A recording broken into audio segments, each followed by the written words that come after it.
Welcome to St. Giles in the Word, a daily recording of our readings on this 19th day of August. We will read Job 21 and 22 today from the New International Version. Let's begin. Then Job replied, "Listen carefully to my words. Let this be the consolation you give me. Bear with me while I speak, and after I have spoken, mock on. Is my complaint directed to a human being?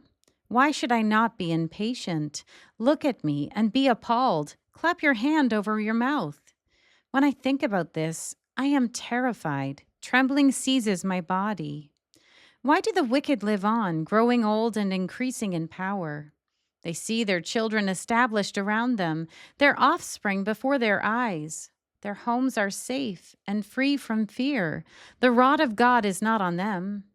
Their bulls never fail to breed, their cows calve and do not miscarry.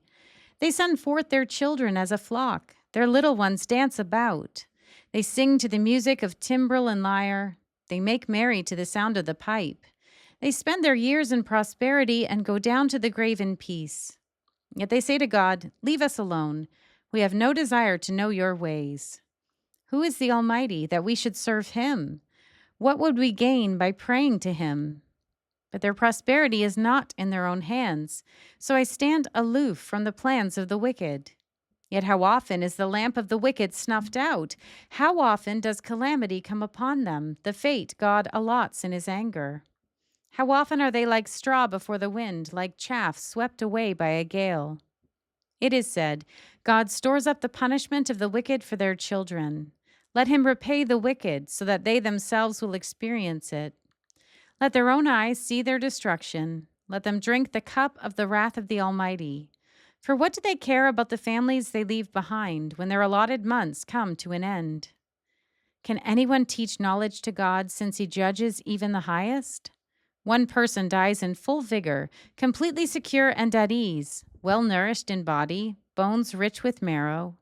Another dies in bitterness of soul, never having enjoyed anything good. Side by side they lie in the dust, and worms cover them both. I know full well what you are thinking, the schemes by which you would wrong me. You say, 'Where now is the house of the great, the tent where the wicked live?' Have you never questioned those who travel? Have you paid no regard to their accounts, that the wicked are spared from the day of calamity, that they are delivered from the day of wrath? Who denounces their conduct to their face? Who repays them for what they have done? They are carried to the grave, and watch is kept over their tombs. The soil in the valley is sweet to them. Everyone follows after them, and a countless throng goes before them. So how can you console me with your nonsense? Nothing is left of your answers but falsehood." Then Eliphaz the Temanite replied, "Can a man be of benefit to God? Can even a wise person benefit him? What pleasure would it give the Almighty if you were righteous? What would he gain if your ways were blameless? Is it for your piety that he rebukes you and brings charges against you? Is not your wickedness great? Are not your sins endless? You demand security from your relatives for no reason. You stripped people of their clothing, leaving them naked. You gave no water to the weary, and you withheld food from the hungry. Though you were a powerful man, owning land, an honored man living on it, and you sent widows away empty-handed and broke the strength of the fatherless. That is why snares are all around you, why sudden peril terrifies you. Why is it so dark you cannot see, and why a flood of water covers you? Is not God in the heights of heaven? And see how lofty are the highest stars. Yet you say, 'What does God know? Does he judge through such darkness?' Thick clouds veil him, so he does not see us as he goes about in the vaulted heavens. Will you keep to the old path that the wicked have trod? They were carried off before their time, their foundations washed away by a flood. They said to God, 'Leave us alone. What can the Almighty do to us?' Yet it was he who filled their houses with good things. So I stand aloof from the plans of the wicked.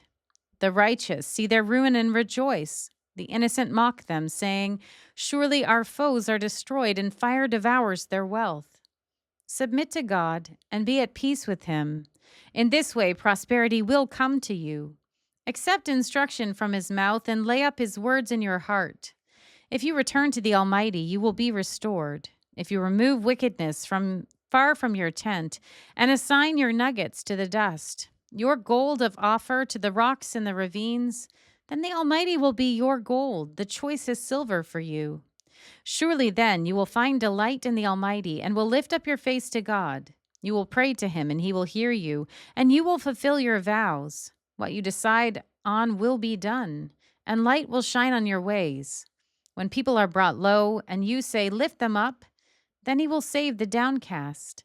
He will deliver even one who is not innocent, who will be delivered through the cleanness of your hands.